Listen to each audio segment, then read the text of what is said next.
వినండి, 2009 నుంచి 2014 వరకు మంత్రిగా ఉన్నటువంటి సబితా ఇంద్రారెడ్డి గారికి 2014లో కూడా కాంగ్రెస్ పార్టీ టికెట్ ఇచ్చింది అధ్యక్ష. సరే, దురదృష్టమో అదృష్టమో 2014లో కాంగ్రెస్ పార్టీ అధికారంలో రాలేదు, టీఆర్ఎస్ పార్టీ అధికారంలోకి వచ్చింది. అధ్యక్ష, కాంగ్రెస్ పార్టీ బాగా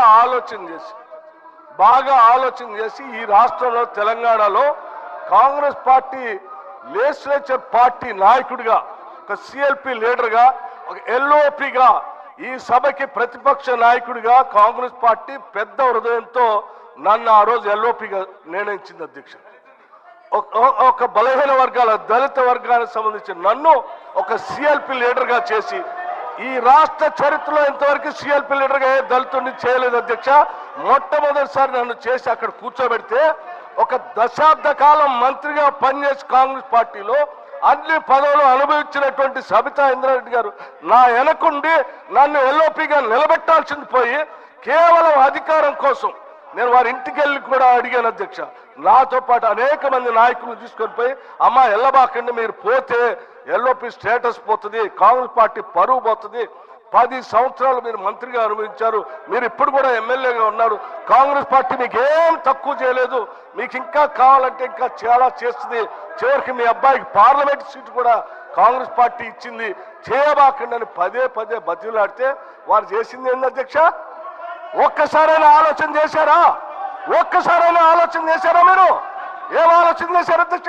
నీ అధికారం కోసం, మీ స్వార్థం కోసం కాంగ్రెస్ పార్టీ నిర్ణయం కాదని ఈ రాష్ట్ర చరిత్రలో ఎవరిని చేయలేకుండా నన్ను సిఎల్పి లీడర్గా చేస్తే, అది లేకుండా చేయటం కోసం వదిలిపెట్టిపోయి టీఆర్ఎస్ పార్టీలో చేరినటువంటి వారు ఇవాళ బాధపడుతూ మాట్లాడుతున్న, ఆవేదన చెందుతున్నా అంటే ఆవేదన చెందాల్సింది ఎవరు అధ్యక్ష? నేనా, కాంగ్రెస్ పార్టీయా, లేకపోతే ఈ రాష్ట్రంలో ఉన్నటువంటి ప్రజాస్వామ్యవాదుల? ఎవరు అధ్యక్ష బాధపడాల్సింది? వారా? ఇంకా ఏం ముఖం పెట్టుకొని ఈ సభానాయకుడిని రేవంత్ రెడ్డి గారిని, ముఖ్యమంత్రి గారిని పట్టుకొని ఇంకా మాట్లాడుతున్నారు? దేనికి మాట్లాడుతున్నారు అధ్యక్ష? ఏం చేశారని, ఏం గొప్పలు సాధించారని, ఏం చేశారని? పార్టీలు మారి పరువు తీసి మొత్తం ప్రజాస్వామ్యాన్ని కూలి చేసింది కాకుండా ఇంకా మాట్లాడుతూ ఉన్నారు, ఆవేదన చెందుతున్నారు, బాధపడుతున్నారంటే బాధపడాల్సింది ఎవరు అధ్యక్ష? ఇది కాదు, బాధపడాల్సింది మీరు.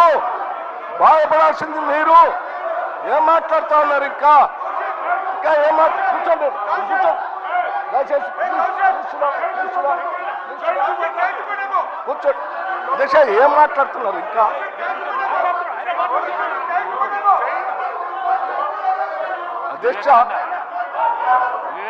అధ్యక్ష, ప్రోగ్రెసివ్ వాదులు సామాజిక పరివర్తన కోసమే పుట్టాం, సామాజిక పరివర్తన కోసమే పెరుగుతున్నాం అని చెప్పినటువంటి నాయకులు ఇంకా ప్రజల మధ్యలోకి వెళ్ళి ఇంకా మాట్లాడుతూ నేను ఇంకా బాధపడుతున్నా అంటారు. ఎట్లా బాధపడుతున్నారు మీరు?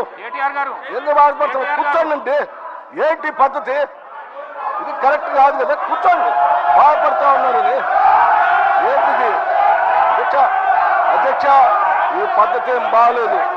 వాళ్ళు ఈ సమాజాన్ని, ప్రజాస్వామ్యానికి, ఈ సభకి పార్టీలు మారి అధ్యక్ష 10 సంవత్సరాలు అధ్యక్ష, 1 సంవత్సరం కాదు,